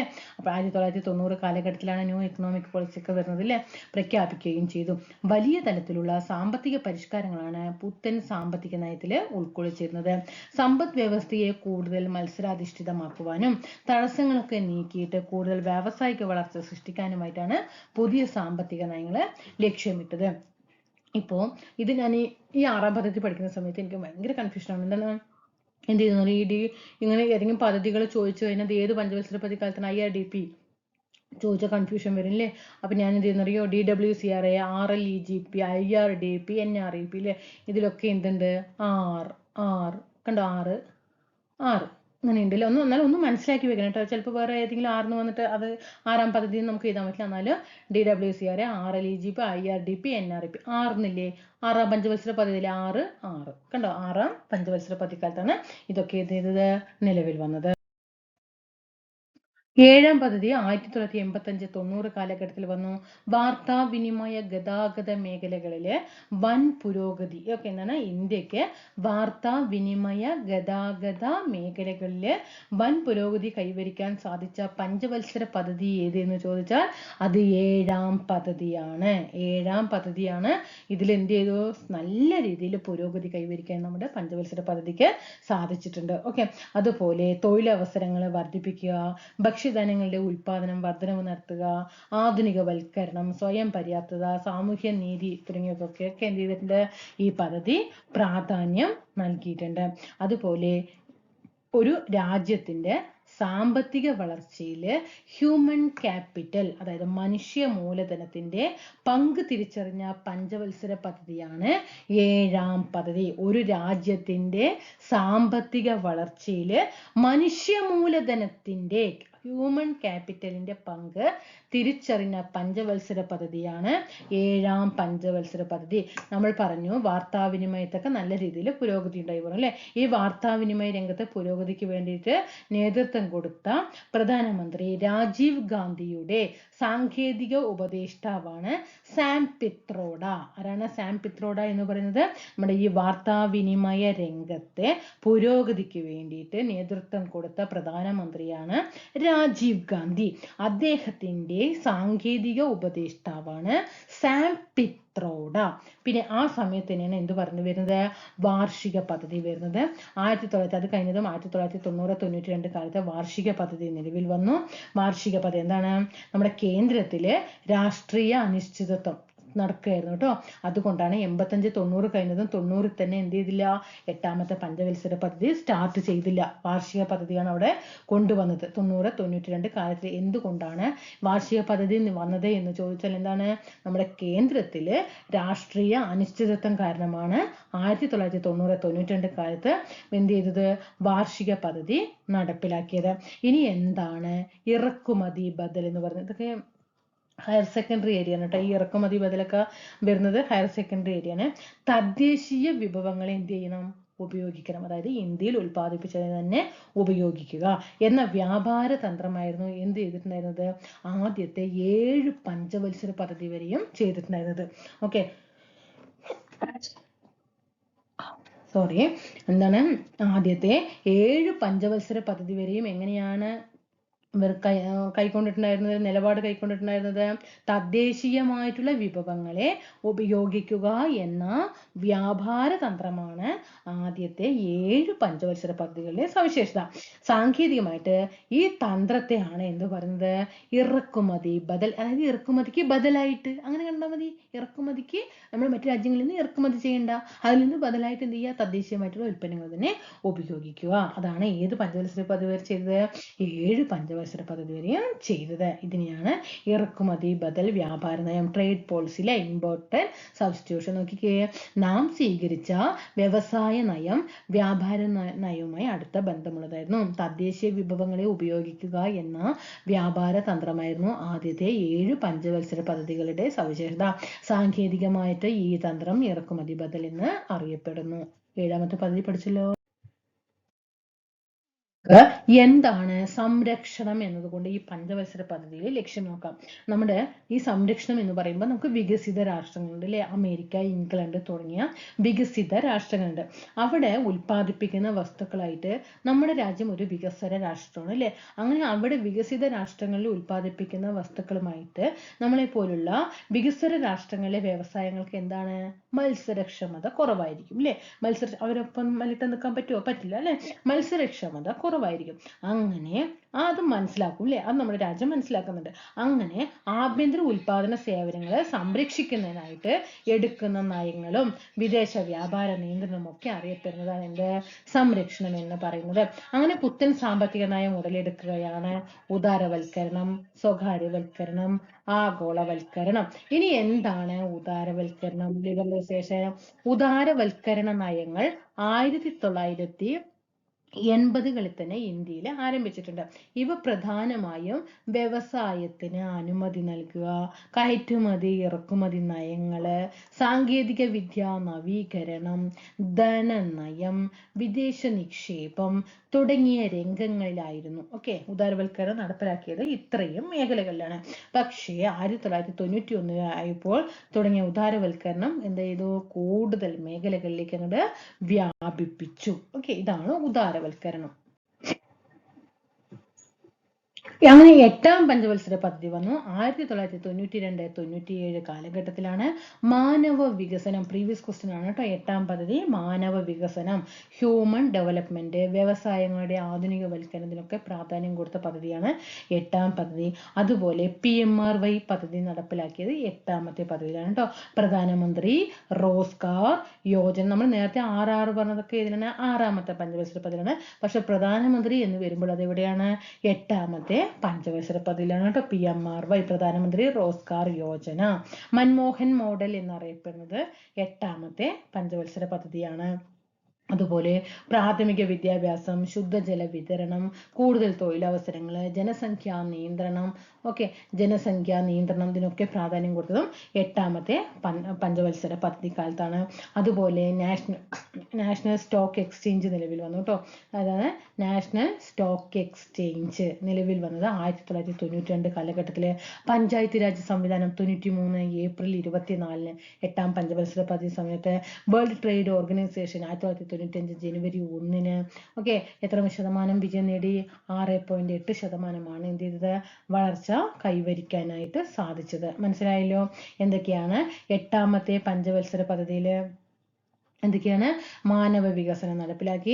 PMRY അല്ലേ, മാനവ വികസനം, ഹ്യൂമൻ ഡെവലപ്മെന്റ് ആയിരുന്നു 8ാം പദ്ധതിയുടെ മുഖ്യ ലക്ഷ്യം.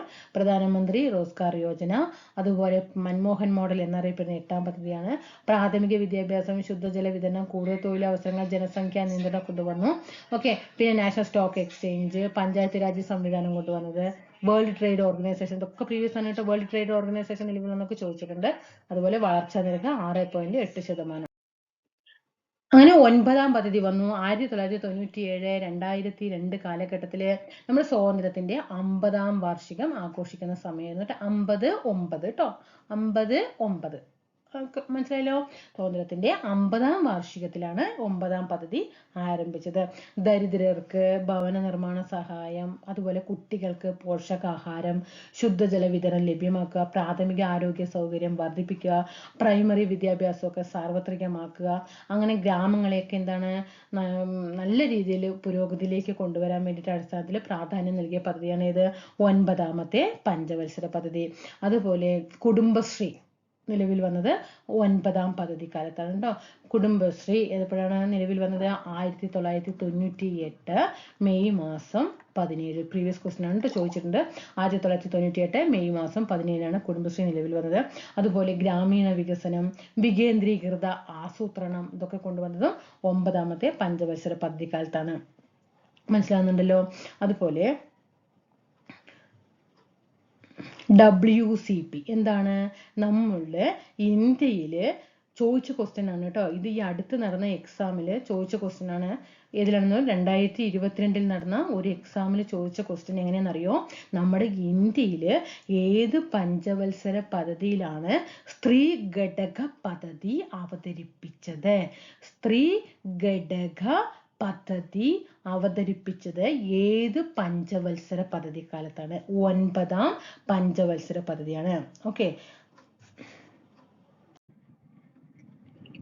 സ്ത്രീ ശാക്തീകരണം ലക്ഷ്യമിട്ട പദ്ധതി ജനകീയ പദ്ധതി എന്നറിയപ്പെടുന്നത് 9 രണ്ടാമത്തെ ആണവ പരീക്ഷണം 9ാം പഞ്ചവത്സര പദ്ധതി കാലത്താണ് 1998 മെയ് മാസം 11, 13 തീയതികളിലാണ് എന്ത് ചെയ്തത് ഇന്ത്യ രണ്ടാമത്തെ ആണവ പരീക്ഷണം നടത്തുന്നത്. അതിന്റെ രഹസ്യനാമം എന്തായിരുന്നു? ഓർമ്മയുണ്ടോ? പഠിച്ചത് ഓർമ്മയുണ്ടായിരിക്കെങ്കിലും ഓപ്പറേഷൻ ശക്തി അല്ലേ? രണ്ടാമത്തെ ആണവ പരീക്ഷണത്തിന്റെ രഹസ്യനാമം എന്താണ്?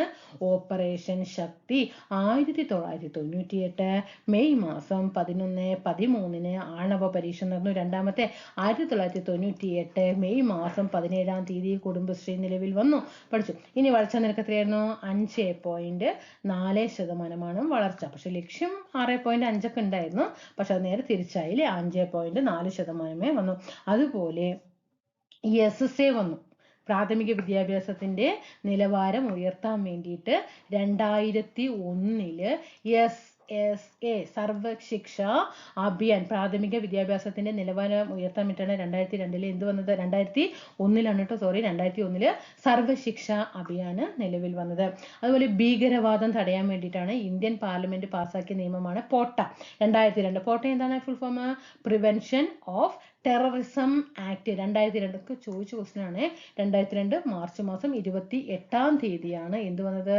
പോട്ട നിയമം നിലവിൽ വന്നത്. അപ്പൊ സ്ത്രീ ശാക്തീകരണം പദ്ധതി 9, ജനകീയ പദ്ധതി എന്നറിയപ്പെടുന്ന 9, രണ്ടാമത്തെ ആണവ പരീക്ഷണം 1998 മെയ് 11, 13 തീയതികളിൽ നടന്നു. 5.4% വളർച്ചാ നിരക്ക് നേടി. SSA സർവശിക്ഷ അഭിയാൻ നിലവിൽ വരുന്നത് 2001 പ്രാഥമിക വിദ്യാഭ്യാസത്തിന്റെ നിലവാരം ഉയർത്താൻ വേണ്ടിയിട്ട്. പിന്നെ ഭീകരവാദം തടയുന്നതിനായിട്ട് ഇന്ത്യൻ പാർലമെന്റ് പാസാക്കിയ നിയമമാണ് പോട്ട.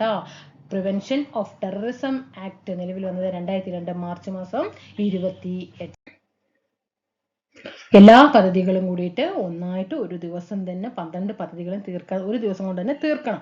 അതിന് നിങ്ങൾ ഇപ്പോൾ രാവിലെ ഇപ്പോൾ ക്ലാസ് ഉച്ചയാകുമ്പോഴേക്കും ക്ലാസ് ഇട്ട് കഴിഞ്ഞാൽ ആദ്യത്തെ ഒരു അരമണിക്കൂർ ഒരു 3 പഞ്ചവത്സര പദ്ധതി പഠിക്കുക.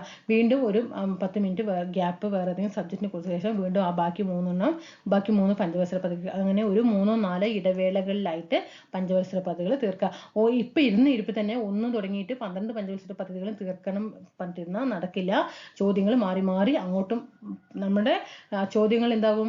പദ്ധതികളൊക്കെ മാറി മാറി വരും. 5ാം പദ്ധതിയിൽ കാര്യങ്ങൾ ചോദിച്ചാൽ 10ാം പദ്ധതിയിൽ ഇടും. 8ാമത്തെ ചോദിച്ചാൽ 3ാമത്തെ പദ്ധതിയിൽ കൊണ്ട്. ആ അവസ്ഥ വരരുത്. അപ്പോൾ ഒരു 12 പദ്ധതിയിൽ അപ്പോൾ 3 ഡിവൈഡ് ചെയ്യണം കേട്ടോ. 4 പദ്ധതി ആദ്യം പഠിക്കുക, പിന്നെ 4 പദ്ധതി പഠിക്കുക. ഒരു ദിവസം തന്നെ പഠിക്കണം കേട്ടോ. ഈ 4 പദ്ധതികൾ പഠിച്ചു തീർക്കുക കേട്ടോ. പിന്നെ 10ാം പദ്ധതി 2002-2007 കാലഘട്ടത്തിലാണ്. വിദ്യാഭ്യാസം എന്തൊക്കെയായിരുന്നു? വിദ്യാഭ്യാസം, തൊഴിൽ വേതനം എന്നിവയിൽ ലിംഗവിവേചനം കുറയ്ക്കുക. ആൺ പെൺ എന്ന വ്യത്യാസമില്ലാതെ വിദ്യാഭ്യാസ മേഖലയിൽ തൊഴിൽ വേതനത്തിലൊക്കെ എന്ത് ചെയ്യാം? വിവേചനം പാടില്ല. മാതൃ ശിശു മരണ നിരക്കൊക്കെ കുറയ്ക്കുക. സാക്ഷരതാ നിലവാരം കൂട്ടണം അല്ലേ? ഇവിടെ കൂട്ടണം, ഇവിടെ കുറയ്ക്കണം. ശുദ്ധമായ കുടിവെള്ളം ലഭ്യമാക്കണം. ഇതൊക്കെ എന്താണ്? 10ാം പഞ്ചവത്സര പദ്ധതിയുടെ ലക്ഷ്യമാണ്. കേരള മോഡൽ വികസന പദ്ധതി എന്ന് അറിയപ്പെടുന്നത്. കേരള മോഡൽ വികസന പദ്ധതി എന്നറിയപ്പെടുന്നത് പദ്ധതി നടപ്പിലാക്കപ്പെട്ടത് ഏത് പഞ്ചവത്സര പദ്ധതി കാലത്താണ്? 10ാം പഞ്ചവത്സര പദ്ധതി കാലത്താണ്. അതുപോലെ ഈ 10ാം പഞ്ചവത്സര സമയത്താണ് എന്ത് ചെയ്തത്? ഒരു തീരുമാനം എടുത്തത്. എന്താണ് ഒരു തീരുമാനം എടുത്തത്? നമ്മളുടെ GDP നമ്മൾ പറഞ്ഞ നേരത്തെ ഗ്രോസ് ഡൊമസ്റ്റിക് പ്രൊഡക്റ്റ് പറഞ്ഞല്ലേ, ആ GDPയുടെ വളർച്ചാ നിരക്ക് നമ്മൾ ഓരോ വർഷത്തിലും 8% എന്ത് ചെയ്യണം? വളർച്ച കൈവരിക്കണം എന്നൊരു തീരുമാനം എടുത്തു. എന്നിട്ട് ഉയർന്ന നിലവാരത്തിലുള്ള തൊഴിലവസരങ്ങളൊക്കെ സൃഷ്ടിക്കണം എന്ന ലക്ഷ്യത്തോടെ നടപ്പിലാക്കിയതാണ് 10ാം പഞ്ചവത്സര പദ്ധതി. ഓരോ വർഷത്തിലും എന്താണ്? 8% GDP വളർച്ചാ നിരക്ക് കൈവരിക്കണം, പിന്നെ ഉയർന്ന നിലവാരത്തിലുള്ള തൊഴിലവസരങ്ങളൊക്കെ സൃഷ്ടിക്കണം എന്ന ലക്ഷ്യത്തോടു കൂടിയിട്ടാണ് 10ാമത്തെ പദ്ധതി കൊണ്ടുവന്നത്. ഓക്കെ, 7.6% വളർച്ചാ നിരക്ക്. 8% വളർച്ചാ നിരക്ക് നമ്മൾ പറഞ്ഞു അല്ലേ? പക്ഷെ 7.6% എന്ത് ചെയ്തത്? വളർച്ചാ നിരക്ക് നേടാനായിട്ട് സാധിച്ചു. അങ്ങനെ 11ാമത്തെ പദ്ധതി നിലവിൽ വന്നു. വർഷം ഇട്ട് മറന്നു കേട്ടോ. 2007-2012.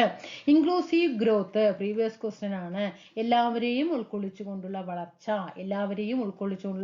വളർച്ചയാണ് ഇൻക്ലൂസീവ് ഗ്രോത്ത് ആണ് 11ാം പദ്ധതിയുടെ ലക്ഷ്യം. അതുപോലെ ഭക്ഷ്യവസ്തുക്കളുടെ സുസ്ഥിരതയ്ക്ക് മുൻഗണന നൽകിയ പഞ്ചവത്സര പദ്ധതി ഏതെന്ന് ചോദിച്ചാൽ അത് 11ാമത്തെ പഞ്ചവത്സര പദ്ധതിയാണ്. അതുപോലെ ആധാർ പദ്ധതി നിലവിൽ വന്നത് ആബി പദ്ധതി, ആം ആദ്മി ബീമ യോജന എന്നിവയൊക്കെ നടപ്പിലാക്കിയത് 11ാമത്തെ പഞ്ചവത്സര പദ്ധതി കാലത്താണ്. പിന്നെ ഭക്ഷ്യവസ്തുക്കളുടെ സുസ്ഥിരതയ്ക്ക് മുൻഗണന നൽകി. അതൊക്കെ പഠിച്ചു അല്ലേ? എത്ര ശതമാനം വളർച്ചാ നിരക്ക് നേടി? 8% വളർച്ചാ നിരക്ക് 11ാമത്തെ പഞ്ചവത്സര പദ്ധതിയിൽ നേടിയിട്ടുണ്ടായിരുന്നു. അങ്ങനെ നമ്മുടെ അവസാനത്തെ പഞ്ചവത്സര പദ്ധതി എത്തി. 12ാം പദ്ധതി 2012-17 കാലഘട്ടത്തില് സുസ്ഥിര വികസനം, ത്വരിതഗതിയിലുള്ള വളർച്ച, എല്ലാവരെയും ഉൾക്കൊള്ളുന്ന വളർച്ച. എന്തൊക്കെയാണ്? സുസ്ഥിര വികസനം, സസ്റ്റൈനബിൾ ഡെവലപ്മെന്റ്, ത്വരിതഗതിയിലുള്ള വളർച്ച, ഫാസ്റ്റർ ഗ്രോത്ത്, എല്ലാവരെയും ഉൾക്കൊള്ളുന്ന വളർച്ച, ഇൻക്ലൂസീവ് ഗ്രോത്ത്. ഈ 3 12ാം പഞ്ചവത്സര പദ്ധതിയുടെ ലക്ഷ്യം. അങ്ങനെ ഏറ്റവും വേഗത, ഒരു ക്വസ്റ്റ്യൻ പ്രീവിയസ് ആയിട്ട് 2022 ഡിഗ്രി മെയിൻസിന് ചോദിച്ച ക്വസ്റ്റ്യൻ ആണ്. വേഗതയേറിയതും ഏറ്റവും കൂടുതൽ ഉൾക്കൊള്ളുന്നതും സുസ്ഥിരവുമായ വളർച്ച എന്നത് എന്തായിരുന്നു? 12ാമത്തെ പഞ്ചവത്സര പദ്ധതി. വേഗതയേറിയതും പിന്നെ കൂടുതൽ ഉൾക്കൊള്ളുന്നതും. ത്വരിതഗതിയിലുള്ള വളർച്ച പറയുമ്പോൾ വേഗതയിലുള്ള വളർച്ചയല്ലേ? അതുപോലെ സുസ്ഥിരമായ വളർച്ച എന്നത് എന്തായിരുന്നു ചോദിച്ചു. ഏതാണ്? 12ാമത്തെ പഞ്ചവത്സര പദ്ധതിയാണ്. 9% വളർച്ചാ നിരക്കാണ് ലക്ഷ്യമിട്ടിരുന്നത്. ഓക്കെ, എന്താണ്? 9% വളർച്ചാ നിരക്ക് ലക്ഷ്യമിട്ടു. പക്ഷെ പിന്നീട് എന്താക്കിയതിന് 8% തന്നെ മതി എന്നുള്ളത് കൊണ്ടുവന്നു. പിന്നെ ഇതിൽ നമുക്ക് പഠിക്കാനുള്ളത് 12ാം പഞ്ചവത്സര പദ്ധതിക്കകത്ത് ഐക്യരാഷ്ട്ര സംഘടന നിയമിച്ച ഒരു bread land commission, UNO, United nation organisation, ഒരു കമ്മീഷനെ നിയമിച്ചിട്ടുണ്ടായിരുന്നു. അവരുടെ പേരാണ് bread land commission. Bread land കമ്മീഷന്റെ അഭിപ്രായ പ്രകാരം വരും തലമുറയ്ക്ക് അവരുടെ ആവശ്യങ്ങൾ നിറവേറ്റാനുള്ള കഴിവിൽ കുറവ് വരാതെ ഇന്നത്തെ തലമുറ അവരുടെ ആവശ്യങ്ങൾ നിറവേറ്റുന്ന സമീപനമാണ് സുസ്ഥിര വികസനം എന്ന് പറയുന്നത്. അതായത് നമ്മൾ ഓരോരുത്തരും അല്ലേ, നമ്മൾ ഇന്ന് ഓരോ സാധനങ്ങൾ ഉപയോഗിക്കുമ്പോൾ അതിന് എന്താണ്? ഒരുപാട് ദൂർത്തടിച്ച് അനാവശ്യ ചെലവുകൾ വരുത്താതെ, നശിപ്പിക്കാതെ ഭാവി തലമുറകൾക്ക് കൂടിയിട്ട് നമ്മൾ എന്ത് ചെയ്യണം? അത് കരുതണം അല്ലെ? നമ്മളെപ്പോലെ ഞാൻ പറയുന്നില്ല, ഓരോരുത്തരും ചിന്തിക്കും. എങ്ങനെ ചിന്തിക്കും? ഇനി വരാൻ പോകുന്നില്ല, ഇവിടെ നമ്മളിവിടെ അനുഭവിച്ചുകൊണ്ട് ആദ്യം തീർക്കട്ടെ, എന്നിട്ടല്ലേ അവർക്ക് എന്ന് അങ്ങനെ ഒന്ന് ചിന്തിച്ചു പോകും അല്ലേ? പക്ഷെ അങ്ങനെയല്ല. നമ്മൾ എന്ത് ചെയ്യണം? സാധനങ്ങൾ പരിമിതമായിട്ട് തന്നെ ഉപയോഗിക്കുക. അത് വരും തലമുറകൾക്ക് കൂടി ഉപയോഗമാകണമെങ്കിൽ അങ്ങനെ ചെയ്താലേ പറ്റൂ. കാരണം അത്രത്തോളം സാധനങ്ങൾ എന്തില്ല? നമ്മുടെ ഇന്ത്യ രാജ്യത്ത് ഇല്ല എന്നാണ് കണക്കാക്കപ്പെടുന്നത്. അതുകൊണ്ടാണ് ബ്രെഡ് ലാൻഡ് കമ്മീഷൻ എന്ത് ചെയ്യുന്നത്? ഇങ്ങനെ അഭിപ്രായപ്പെട്ടത്. അതുപോലെ പ്രകൃതി വിഭവങ്ങൾ ഒരു തലമുറയ്ക്ക് മാത്രം അനുഭവിക്കാനുള്ളതല്ല. ആണോ? നമുക്ക് മാത്രമാണ് അനുഭവിക്കാനുള്ളത്? അല്ല. അപ്പൊ കഴിഞ്ഞ തലമുറ നല്ല രീതിയിൽ ഉപയോഗിച്ചുകൊണ്ടാണ് നമുക്കിപ്പോൾ ഉപയോഗിക്കാൻ കഴിയുന്നത്. കഴിഞ്ഞ തലമുറയൊക്കെ എന്താണ്?